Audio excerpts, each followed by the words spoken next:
Assalamualaikum warahmatullahi wabarakatuh. Perkenalkan, nama saya Siti Saroah dengan NPM 22011101010048. Ekonomi Internasional kelas 11 ruang 24. Di sini saya akan menjelaskan bagaimana perdagangan internasional di negara Qatar. Apa itu perdagangan internasional? Perdagangan internasional adalah sejumlah transaksi perdagangan atau jual beli di antara pembeli dan penjual yang dalam hal ini satu negara dengan negara lain yang berbentuk ekspor dan impor pada suatu pasar demi mencapai keuntungan yang maksimal bagi kedua belah pihak. Tujuan perdagangan internasional. Perdagangan internasional memiliki tujuan utama yaitu untuk meningkatkan Gross Domestic Product atau GDP. Artinya, perdagangan internasional bertujuan untuk meningkatkan total nilai dari produksi barang maupun jasa yang dijual oleh suatu negara pada negara lain selama 1 tahun lamanya. Tujuan yang pertama yaitu dari kebijakan perdagangan internasional adalah guna menaikkan devisa negara. Bagaimana caranya?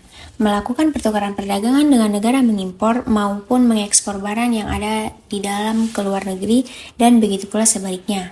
Yang kedua, yaitu pertumbuhan ekonomi atau kenaikan produk nasional bruto atau GDP. Ini dihasilkan melalui faktor produksi milik warga negaranya yang tinggal di dalam maupun luar negeri dan warga negara yang tinggal di dalamnya maupun yang tinggal di luar negeri tidak termasuk dalam GDP. Jadi, hanya faktor produksinya saja. Yang ketiga, stabilitas harga yang dimaksud merupakan cara pemerintah mempertahankan harga ketika terjadi fenomena inflasi yang mulai meninggi. Tujuan yang keempat yaitu memperluas pasar.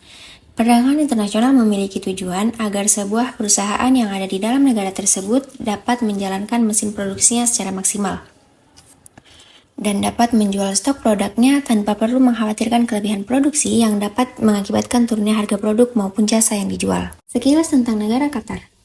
Negara Qatar adalah negara keamiran di Timur Tengah yang terletak di sebuah semenanjung kecil di Jazirah Arab di Asia Barat.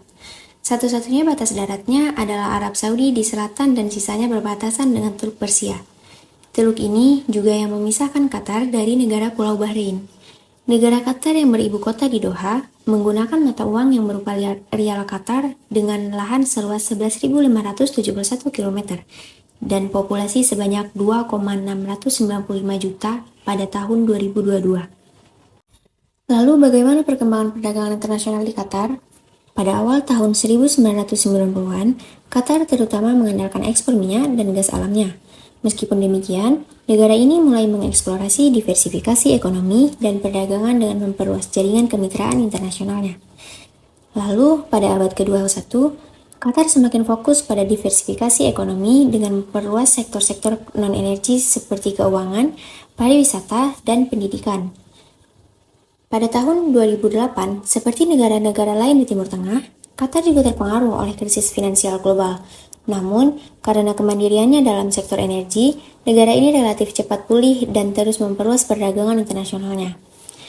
Kemudian pada tahun 2010, Qatar menjadi tuan rumah berbagai acara olahraga internasional dan konferensi yang membantu mempromosikan negara ini secara global dan membuka peluang baru dalam perdagangan pariwisata dan layanan terkait. Kemudian pada bulan Juni 2017, krisis diplomatik terjadi antara Qatar dan beberapa negara Arab yang dikenal sebagai krisis Qatar. Langkah-langkah yang diambil oleh negara-negara yang memboikot tersebut termasuk pemutusan hubungan diplomatik, penutupan perbatasan, dan pembatasan perdagangan. Lalu, pada 2022, persiapan untuk Piala Dunia FIFA 2022 telah menjadi fokus utama bagi Qatar, dengan negara ini mengalokasikan sumber daya untuk membangun infrastruktur yang dibutuhkan dan meningkatkan layanan pariwisata. Ini membuka peluang baru dalam perdagangan internasional, terutama di sektor konstruksi dan pariwisata. Perdagangan luar negeri. Kebijakan perdagangan Qatar pada dasarnya terfokus pada penciptaan ekonomi modern dan liberal. Hal ini tercermin dalam promosi investasi, baik domestik maupun asing, program diversifikasi perdagangan di tingkat regional dan internasional, dan keanggotaan di beberapa organisasi seperti WTO.